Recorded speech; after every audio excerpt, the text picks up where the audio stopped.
Well, good afternoon and a very warm welcome on this chilly day. It's wonderful to see people in real life, including people I've worked with for at least 2 years that I haven't ever met before. So that is slightly disconcerting, but great to see people and meet people properly. This is our 5th annual Diversity Project seminar, and of course our first hybrid one. Since we were fully online, which was slightly nerve-wracking on the tech front last year, I will take hybrid. We are joined by 500 people online, which is fantastic. And of course, you're very welcome, as well as people in the room. I've been told I have to say one housekeeping item, which is there are no fire alarm tests scheduled. So if it goes off, it's a real thing. Fire escapes are located on both sides of the auditorium. Do my hostess bit. So delegates should exit through the nearest set of doors. I think we could probably work that out. But anyway, I've done my bit now. So today's theme, Reset for Inclusion. And our argument is that we have an opportunity to really set the future of work. Things have been so disrupted in the last couple of years. There are no foregone conclusions about what happens next, and it's up to us. It has, of course, been another traumatic year for everybody, but another busy year for the Diversity Project. I'm delighted to say we have 86 members now. Actually, since this slide was written, another one's just joined us, so we're well on our way to the magic 100. And I guess the key thing about that is that we want to create this big joined-up collaborative effort. It's not numbers for its own sake. It's all about linking together asset managers, asset owners, pension fund consultants, wealth managers, and obviously working with our suppliers and distributors. We also now have over 50 partners and supporting organizations. And as you'll pick up as you go through the day and or the afternoon, as you probably know already, we have a number of great successes where we have partnered with real experts in particular areas. We learned quickly that there's no need and no desire to reinvent the wheel. There are experts in lots of the aspects of diversity that we are interested in improving in the investment industry. And so we are partnering with lots of consultancies and specialist organizations. Now, one of the things that we're delighted to happen this year, but really is the sole responsibility of one person, is the publication of a book on the Diversity Project to date, the story so far, written by Steve Butler, who is here today. I know someone there, hand up there, CEO of Punter Southall Aspire, a great ambassador, member of the Advisory Council for the Diversity Project, and someone who's written about a number of subjects around diversity and around ageism. Very interesting what you've done outside of this as well, Steve. Little sales pitch here. There is a book corner in the room afterwards when people are having drinks. All the sale proceeds from this book go to the Diversity Project charity that's helping to improve diversity and inclusion more broadly in society. So if you want to know everything that's happened so far with the Diversity Project and support our charity, then please do buy a copy. And Steve, I believe, will sign and dedicate them, should you wish. We've done something a bit different this year. 5 years on from the start of the Diversity Project, and we haven't at all changed our mission. Our mission is to attract and develop a new generation of diverse talent that feels included, feels welcome, and really sets the ball rolling for the future of our industry. But this year we decided we need some more granular goals. And I just want to preface at this stage, I'm going to come back to them in a moment, but we decided to set them around 3 areas, around gender, ethnicity, and socioeconomic goals. And you're going to hear more, not just from me, but from representatives from each of those areas later on today. But for the avoidance of doubt, I want to stress that doesn't mean we're any less committed to any of the other goals. For example, around neurodiversity, disability, around smart working, flexible working. What we have tried to do is capture what we think are the key goals. If we don't achieve them, we won't have made much progress. We are more and more doing things across different dimensions of diversity, the intersectionality point that's so often mentioned. So as I say, you're going to hear a bit more about that this afternoon. We've done a lot of webinars. I think Linda wrote this slide and she says intense program, and that's probably because she was involved with organising many of them. Slightly less perhaps than when we were in the real sort of vanguard of the pandemic's lockdowns, when we were hosting weekly sort of Ask Me Anything sessions really aimed at employees of our member firms. But this year we've done a whole host of webinars on different topics. it's not just because it's got a rather awkward picture of me on it, but one I wanted to draw attention to was actually one with our military veterans initiative that some people might not be aware of, where we had some really moving and educational stories of leadership from Captain Surgeon Kate Pryor. So we've done some quite innovative things through our webinars, and please continue to look out for our programme of events. We've also got a number of initiatives, and again, you're going to hear some more about some of these that are driving the diversity and agenda issues forward in our industry. Some are quite long-standing. The Investment Springboard is now in its third year, and this is deliberately focused on socioeconomic diversity and attracting graduates, undergraduates who might not consider a career in our industry. But more recently, we've had one called the Fish Out of Water. I said in my own talk that ultimately fish out of water dies, which was a little bit of a negative sort of spin on things. But the point here was that so many people in our industry have felt a bit like a fish out of water. They haven't felt comfortable. They have felt excluded. And we thought by sharing stories, then people could see that it wasn't perhaps just them. We've done a joint response, a good example of collaboration, because our project aims to draw member firms together so we can showcase best practice, fill gaps, but also work together where there is nothing that's already out there. We did an extensive response to the regulators' joint discussion paper put out by the FCA and the Bank of England on diversity and inclusion. And we had a special team on it, but then we also consulted widely with our advisory council, with members of our steering committee. I hope that members feel that this was a very good representation of a joint response to a series of issues that we really welcome the regulators getting involved. And we've continued to produce a number of reports and guides to help you, our member firms. All of these have really pushed the frontiers, and some you're going to hear about later. I just wanted to draw attention to the I before D is the way it must be, because that, again, was a great collaboration between the Diversity Project and Halsey Keach, one of our great ambassadors. We have a network of almost 100 ambassadors who do very dedicated work just for voluntarily, goodness of their hearts. And Caroline Keach has been a phenomenal ambassador, one among many, but I just wanted to single her out.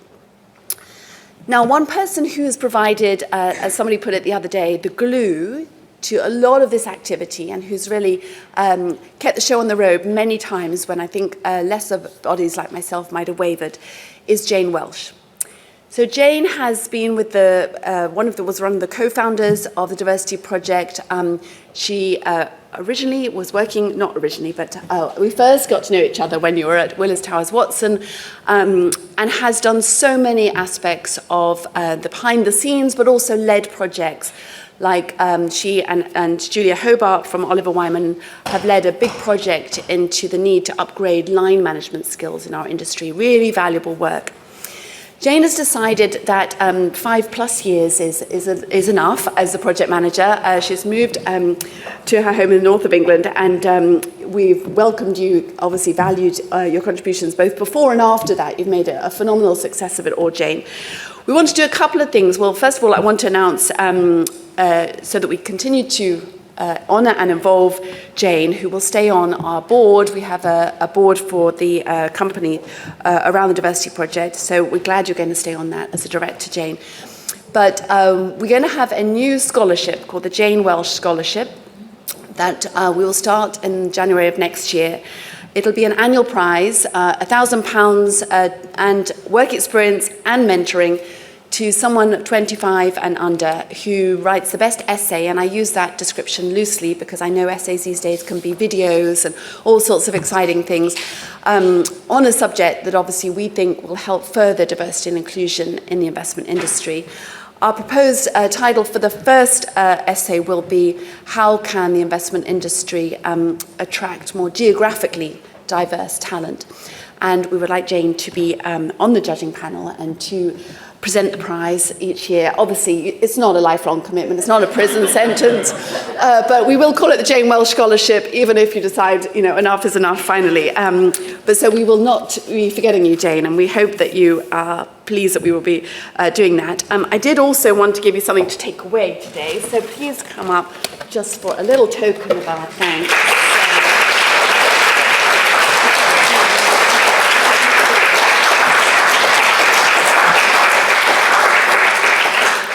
I will miss Jane greatly. So I'm very sad that we won't be spending so much time together, Jane, but very, very grateful for everything that you have done, and I know we'll continue to do. It does mean we have a couple of vacancies. Obviously, Jane is only one person, but we have decided that we can't replace her with one. We are currently advertising, have 2 open roles, so I wanted to use this moment just to advertise it again. One for a project manager. Jane has done a lot of that, and also with our nearly 100, we're getting on for 100 members, we would like to make sure that we are having more regular calls and listening more to member firms and helping member firms to progress their gender initiatives and goals. So there are 2 roles. It could obviously be one person because each one is 2 days a week. And we're currently advertising this on the Women Returners website. You'll hear more about women returners later on. But if you happen to know of anybody, somebody who knows the industry well, but perhaps doesn't want to do a full-time role. So forgive me for another advert, but it just seems such a good opportunity. And as always, you can contact us at info@diversityproject.com with any names or suggestions or CVs. So let me just spend a couple of minutes on our 5-year goals that I mentioned earlier. So around the 3 areas, and again, you're going to hear more later about this. And again, trying to make sure that we actually have a bit more of a discipline around not just having wonderful events, but actually achieving the results that we so badly and desperately want to see. You're going to hear about the 90% ethnicity disclosure target that we have. This is slightly cheating because we want that within 2 years. So we want 90% of member firms to be disclosing their data around ethnicity. And again, that's going to be something that you'll hear about shortly. On gender, we already have 2 goals. One is, these are more for 2030, our 10-year goals. We want to have 30% female fund managers by then, and we want to reduce our gender pay gaps by half. So we've set interim steps for 2026, 20% female fund managers, and reduce our gender pay gaps by 1/3. As I will be leading the discussion later, it's a little bit of an uphill struggle at the moment, despite gender obviously being around a long time as an aspiration. So I was actually at an investment committee meeting this morning, and yes, there were 2 women, including myself, out of 15. So I'm constantly reminded that there's more to do in this area. And then, of course, very importantly, that we attract people from a wider range of socioeconomic backgrounds than our industry has hitherto. So we've got 3 goals around that. I won't go into them now because you're going to, again, hear about that later. But again, these are designed to really capture, if we achieve diversity in all measures, we are going to be achieving diversity in these as well. So, our goals next. So what I wanted to conclude my opening remarks was a bit of a preliminary call to action. You're going to hear lots today, and obviously I hope there'll be lots of inspiring ideas about things that you can take back into your firms and that really resonate. What I have seen personally in the 5+ years since doing this chair role that I'm really honoured to do is we've gone from probably a bit of a lukewarm sense of commitment to these goals, to this whole idea of diversity and inclusion, to genuine, across-the-board commitment. The advisory council meetings, which are all the CEOs and so forth, are exciting to chair now because you can see real desire, real frustration really that we're not making faster progress. Commitment then goes into action, and then action goes into results. And I think we're sort of somewhere between the commitment and the action points at this stage. We've still got some way to go before we take enough action to deliver results. So we're going to focus everything for the next 5 years, and particularly today and at our strategy day, which will be in a week's time, on translating those 5-year goals into practical steps and really measuring our progress against them. We want to help you to join up your efforts in member firms, but there is some onus on member firms to do that. We are very conscious that lots of member firms are involved in lots of separate initiatives, but it doesn't all add up to greater than the sum of the parts. So again, we want to help there, which is one reason why we are having a separate person on relationship management. We know that data has continued to be a challenge, and again, Matt helped us enormously earlier in the year around the diversity data, and we continue to offer help around that, about how you can collect and analyse data within firms to measure your progress. We will be rolling out a new tool in the next 2022 to track the industry's overall progress against the 5-year goals and our 10 standards. Our belief is that no one can do this, that we will only achieve our goals if we have this joined-up collaborative effort both across the industry and within companies. There's a need and a desire now to do things bolder, You're going to hear about some exciting, innovative things that people have done. This is something that is everybody's business, not just those who are underrepresented today. So as I started by saying, the future of work is up for grab, and let's reset for inclusion. So it's going to be an exciting afternoon. The first session is, it's a great honour. I can't wait to hear what you have to say. I'm just going to do very little because the story is all part of your talk. I'm going to introduce our guest speaker, Jian Power, who's the founder of TLC Lines. Over to you, Jian.